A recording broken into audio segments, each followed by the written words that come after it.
privilégio muito grande estar participando do culto desta manhã e revendo pessoas conhecidas, conhecendo pessoas que eu já ouvia falar há muito tempo, que até ficaram me apresentar, nosso irmão Aloysio. Temos uma amiga em comum, que é a presbítera Josi, e ela sempre me falava: quando eu for a Brasília, quero apresentar o maestro Aloysio. E acabamos nos encontrando casualmente aqui, né, meu irmão? Mas aquele casualmente pela graça de Deus. Amém.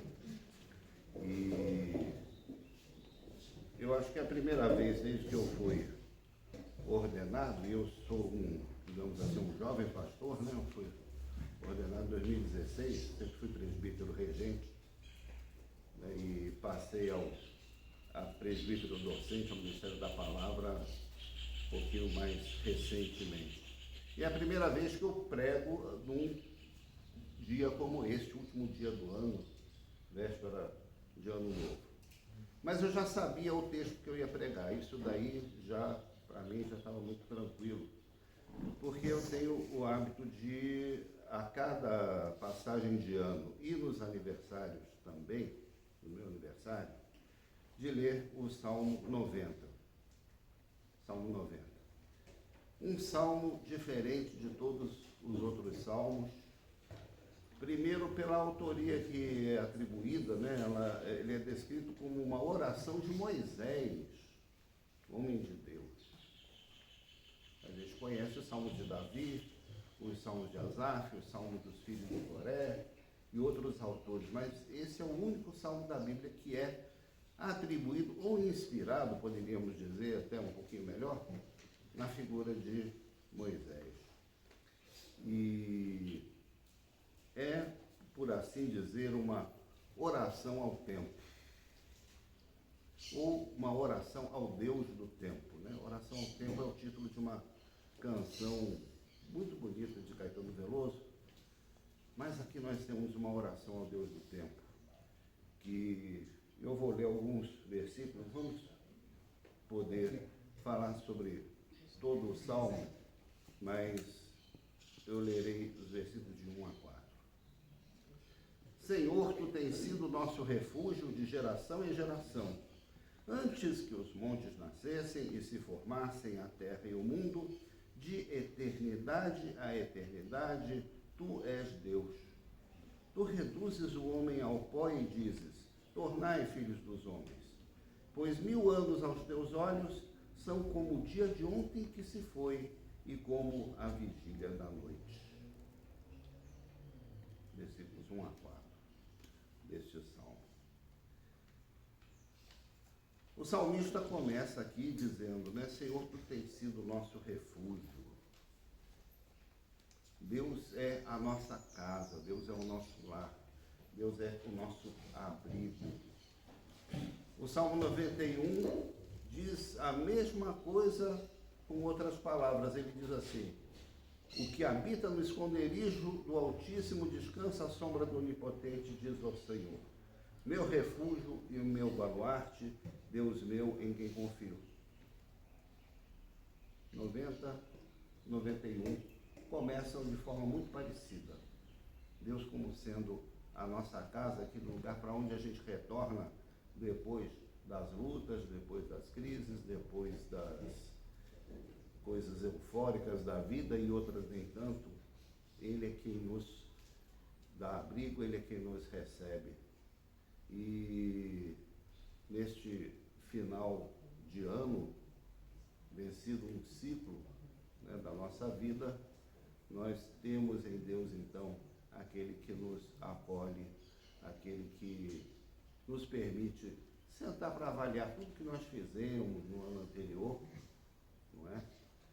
Para recomeçar no dia seguinte. Muitas pessoas na igreja, aqueles até mais ligados à liturgia, não dão tanta importância a esse dia, 31 de dezembro, a passagem de ano, essa coisa toda. As pessoas gostam de pensar sempre no ano litúrgico, né, que começou no começo de dezembro. Mas a gente sabe que na vida real essa é a passagem de ano que acaba nos importando, nos afetando e mobilizando o mundo inteiro, não é? Então,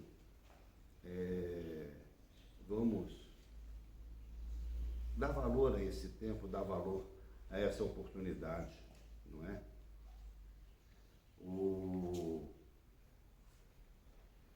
E aqui fala de uma coisa até filosófica, né? 1000 anos aos olhos de Deus são como o dia de ontem que se foi, como a vigília da noite. Aqueles que estudam astrofísica, né? Estudam física quântica e tal, é muito comum a gente ouvir dizer que o tempo é uma abstração, uma ilusão. O tempo não existe, ou não existe da forma como nós o entendemos. Eu confesso que eu mesmo tenho um pouco de dificuldade de lidar com essa noção, mas está tudo lá nas equações, né? Nas ondas eletromagnéticas, nos gradientes, nos vetores, tudo lá direitinho, demonstrado, né? Mas aqui parece que o salmista já tinha esse entendimento, que a passagem do tempo para Deus é algo totalmente diferente daquilo que nós estamos acostumados a vivenciar. Ele está além do tempo. Isso é uma coisa maravilhosa, né? Vivemos na presença de um Deus que transcende essa noção tão cara para nós, tão fundamental. Eu, na minha casa, eu tenho uma mania. Eu tenho relógio em todos os cômodos. Tem relógio na sala, tem relógio na cozinha, tem relógio no quarto. E até no banheiro tem relógio também, para a gente não atrasar, porque justamente no banho que a gente acaba se atrasando um pouco, né? O banho às vezes está tão bom, eu disse, não, mas tem que terminar o banho e se vestir para não atrasar para chegar na igreja, né, irmãos? Então, até no banheiro tem relógio. Para mim é uma coisa que eu não sei conviver. Às vezes eu viajo, vou para hotel, vou para pousada e tal, né? Eu sempre levo um reloginho, assim, alguma coisa para ficar assim em cima da mesa, para não perder a referência do relógio. Ah, mas pode olhar no celular. Eu sei, mas eu sou um homem do século XX, eu uso relógio de pulso, sou um homem do século passado. O tempo para nós é uma coisa muito preciosa, né? Tem aquela famosa frase, tempo é dinheiro, né? Time is money. Ele é quantificado, não é? Pois para Deus isso é uma abstração nossa, algo do qual nós temos necessidade para levar a nossa vida. Então vamos levar a nossa vida no nosso tempo. As coisas vão acontecer no tempo de Deus. Então, essa passagem de ano é uma grande referência que nós temos. Aqui ele fala também da brevidade, da fragilidade da vida humana. Ele fala que a vida humana é como a relva que floresce de madrugada viceja e floresce à tarde murcha e seca. E eu não posso deixar de lembrar aqui um acontecimento muito recente, né? Meu sobrinho viajando para São Paulo, no interior de Minas, próximo a Uberlândia, o carro onde ele estava se envolveu num acidente. Ele está lá, parado lá no meio do caminho, ele continua lá em Minas. O pai da noiva dele está hospitalizado e uma situação em que, graças a Deus, não houve vítimas mais sérias, né? Só o seu Yasunaga que está lá em observação por causa de fratura costela, essa coisa toda. Né? Um acidente poderia ter tido vítimas fatais, mas pela misericórdia de Deus estão todos bem. Mas a vida humana é frágil, não é? Então a gente lembra disso também, né? A nossa vida está totalmente nas mãos de Deus. E ele prossegue aqui dizendo, diante de ti puseste as nossas iniquidades e sob a luz do teu rosto os nossos pecados ocultos, porque todos os nossos dias se passam na tua ira, acabam-se os nossos anos como um breve pensamento. Voltando um pouquinho no livro dos Salmos, nós, antes do Salmo 90, evidentemente, nós temos o Salmo 88 e o Salmo 89. São salmos de lamento, são salmos onde o autor derrama o seu coração, porque eles estão vivendo ali a experiência do exílio. São salmos compostos depois da destruição de Jerusalém por Babilônia. Então, essa ansiedade pelo tempo tem a ver também com a situação que eles vivem, sem pátria, sem templo, sem uma cidade em uma terra estranha, eles que foram deportados para a Babilônia. A passagem do tempo aqui é a passagem de quem espera o retorno à presença de Deus, como eles tinham antigamente, a verdadeira comunhão com Deus que eles desfrutavam. Nós vivemos um tempo de espera, nós vivemos nesse mundo aguardando a volta do Senhor Jesus, nós vivemos nesse mundo aguardando o pleno estabelecimento do reino de Deus. Nós já vivemos no reino, nós já somos cidadãos do reino. Esses irmãos e esses irmãozinhos que foram batizados aqui já são cidadãos do reino de Deus, assim como cada um de nós. Mas nós vivemos essa espera, a espera da vinda do reino de Deus. A cada ano que passa, ela se aproxima mais. Não sabemos quando vai acontecer, mas ela está mais próxima. Amém?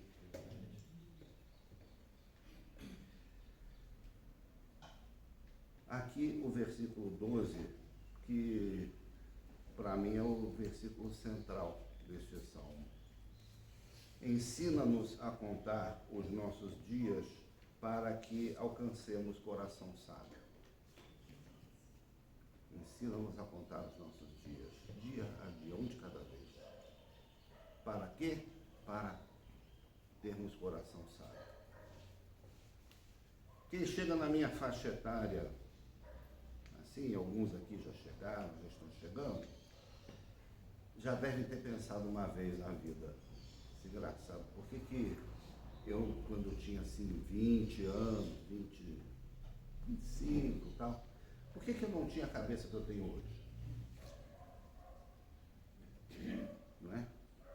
Por que eu não sabia naquela época o que eu sei hoje? E por que eu não reagi em várias situações da minha vida naquele tempo, como eu reagiria hoje, já tendo passado por várias situações, já tendo vivenciado erros e acertos? Mas é o processo, é o tempo, é o contar os nossos dias para alcançarmos coração sábio, aprender com cada dia. Porque muitas vezes a gente deixa passar os dias e não quer aprender nada. Às vezes a gente acha que já sabe tudo. Vamos aprender com cada dia da nossa vida. Porque o nosso coração vai ficando cada vez mais sábio. E existe aquele princípio que nós encontramos principalmente no livro de Provérbios, né? O temor do Senhor é o princípio da sabedoria. O temor do Senhor é o princípio da sabedoria. É pensar se aquilo que a gente vai fazer está de acordo com a vontade de Deus. É isso mesmo. Porque às vezes os princípios sociais, humanos, nos cobram determinadas atitudes, determinadas coisas, mas nós, como cidadãos do reino de Deus, como é que nós estamos agindo? Que atitude nós estamos tomando? Que valores nós estamos nos orientando? Então, se queremos crescer em sabedoria, precisamos crescer também no temor do Senhor. Aprender a caminhar com Deus. Temor não é medo, não. Temor não é medo, temor é proximidade. Temor é sensibilidade para com a presença de Deus na nossa vida.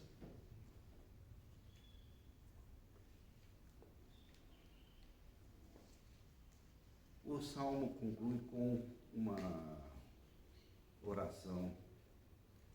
Volta-te, Senhor, até quando? Tem compaixão dos teus servos, sacia-nos de manhã com a tua benignidade, para que cantemos de júbilo e nos alegremos todos os nossos dias. Alegra-nos por tantos dias quanto nos tens afligido, por tantos anos quanto suportamos a adversidade. Isso aqui soa como um pedido de ano novo, não é? O que nós queremos no ano que vai começar? Que Deus, a cada manhã, nos alimente, nos sacie com a sua bondade, para cantarmos com alegria. É assim que a gente quer viver os dias do ano novo, não é? Se não era isso, que passe a ser, que a gente passe a ter essa mesma súplica do salmista para a nossa vida também em 2024. Alegra-nos por tantos dias quanto nos tens afligido. A gente passa por aflições, a gente passa por dificuldades, mas a gente pode contar com a alegria que procede do Senhor. Aos teus servos apareçam as tuas obras e a seus filhos a tua glória. As coisas que a gente faz na nossa vida profissional, na nossa família, as coisas que a gente investe, também na nossa vida espiritual, que essas coisas frutifiquem, que as obras apareçam, que aquilo que a gente está plantando cresça e dê frutos. É isso que nós desejamos, não é? É claro que existe uma visão do ano novo, né? Que o ano novo seja próspero, que a gente tenha muito dinheiro, não é? Isso é o popular, né? Muito dinheiro no bolso, saúde para dar e vender. É bom que Deus nos torne prósperos, nos faça ter o retorno daquilo que a gente está investindo, que a gente possa desfrutar de uma vida digna. É justo a gente pedir isso ao Senhor, sim. Agora, a gente sabe que o dinheiro não é tudo. Que há outras coisas, outras bênçãos, outros bens que a gente precisa almejar também no ano novo. Além de ter uma vida confortável do ponto de vista financeiro. Não é? Então, acima de tudo, seja sobre nós a graça do Senhor nosso Deus, confirma sobre nós as obras das nossas mãos, sim, confirma a obra das nossas mãos. É uma bênção que encerra este Salmo 90. Amém. Que seja sobre nós a graça do Senhor nosso Deus. Eu quero estender essa bênção para cada um e cada uma que está presente aqui conosco nessa manhã belíssima, nessa igreja cheia, né? E aqueles também que, porventura, vão nos assistir e compartilhar conosco desse momento, que estão em viagem, aqueles que estão visitando familiares, aqueles que estão em comunhão com outros irmãos nesse momento, que também tenham nesse novo ano de 2024 essa bênção de Deus nas nossas vidas, sempre lembrando, ensina-nos a contar os nossos dias para que alcancemos corações sábios. Amém? Amém.